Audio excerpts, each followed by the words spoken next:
اس کے سفر کو اس سے چھینتا نہیں ہے، تو وہ راستہ خود تلاش کرتا جاتا ہے۔ جہاں راستہ بند ہوتا ہے، رکتا ہے، وہ وہاں سے اپنا سفر جاری رکھتا ہے، اور اس راستے میں سے جو ہے اس دیوار سے ٹکرانے کے بعد جو ہے کوئی نہ کوئی دوسرا راستہ جو ہے نا وہ تلاش ضرور کرتا ہے، لیکن وہ اپنے اس سفر کو ترک نہیں کرتا۔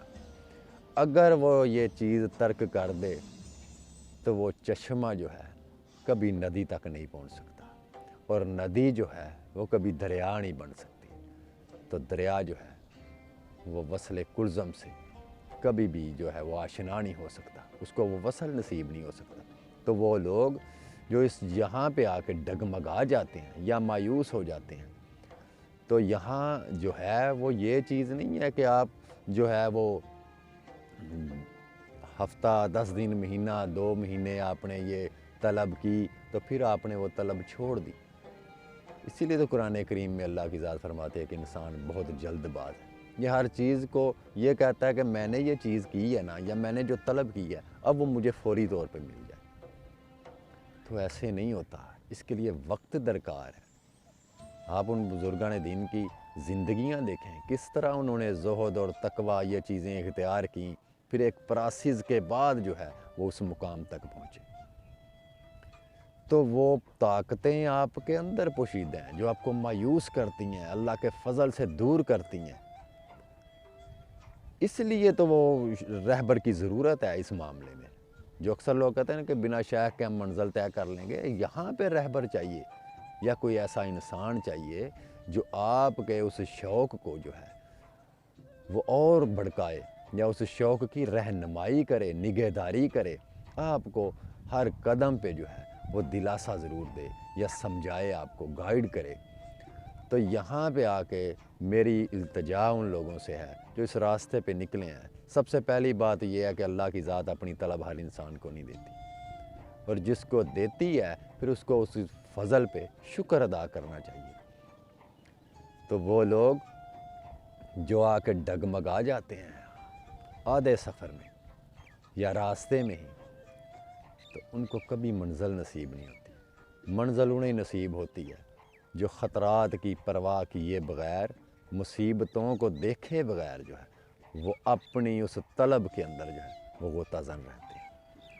وگرنہ راستے کے کتے بھونکنے سے راستہ نہیں چھوڑا جاتا، کتے تو بھونکنے کے لیے ہوتے ہیں۔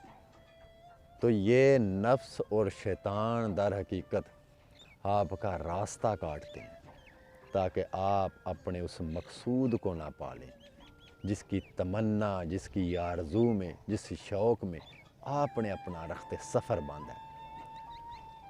تو اس لیے اس راستے میں بڑا ٹائم لگتا ہے، اور ہر چیز کا ایک وقت مقرر ہے، وہ اپنے وقت پر ہی وقوع پذیر ہوگی۔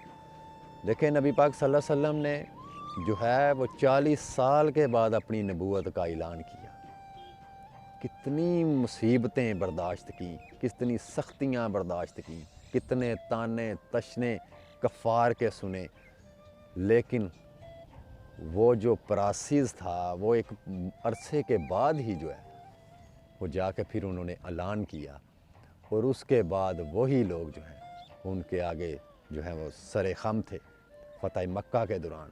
تو ان کو کیا فتح نصیب ہوئی، وہ کس مقصد کے لیے وہ خلق کیے گئے، دین اسلام کی تبلیغ کے لیے، اور ایسا رول ادا کیا، ایسا کردار ادا کیا کہ پھر پوری کائنات میں ایسی مثال کسی انسان کی نہیں ملتی۔ وہ اپنی ذات میں بے مثل ہیں، لیکن انہوں نے ان مصیبتوں کو دیکھ کر اپنے سفر کو نہیں چھوڑا۔ تو اس لیے وہ لوگ جو کہتے ہیں کہ ہمیں فوری طور پہ کوئی چیز مل جائے، تو ایسے نہیں ہوتا۔ ایک بیج کو درخت بننے کے لیے بڑے سالوں کا انتظار کرنا پڑتا ہے، موسموں کی سختیاں برداشت کرنی پڑتی ہیں۔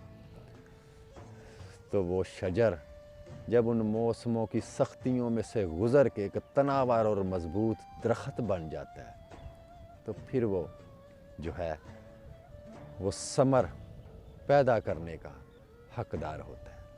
اس سفر کا، اس سختیوں کا، اس بیج نے جو برداشت کی، اس کا ثمر جو ہے پھر اس کی پھل کی صورت میں اس کو حاصل ہوتا ہے، اس کو نصیب ہوتا ہے۔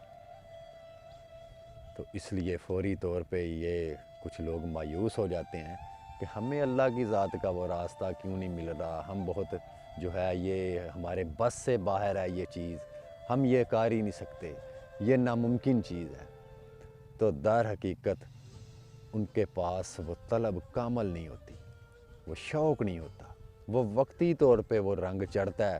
تو جب اس سفر میں نکلتے ہیں تو پھر وہ رنگ، دنیا کا رنگ پھر ان پہ غالب آتا ہے، تو اپنی اس طلب کو پھر چھوڑ دیتے ہیں راستے۔ تو یہ سفر جو ہے مصیبتوں اور سختیوں کو برداشت کرنے کے بعد ہی نصیب ہوتا ہے۔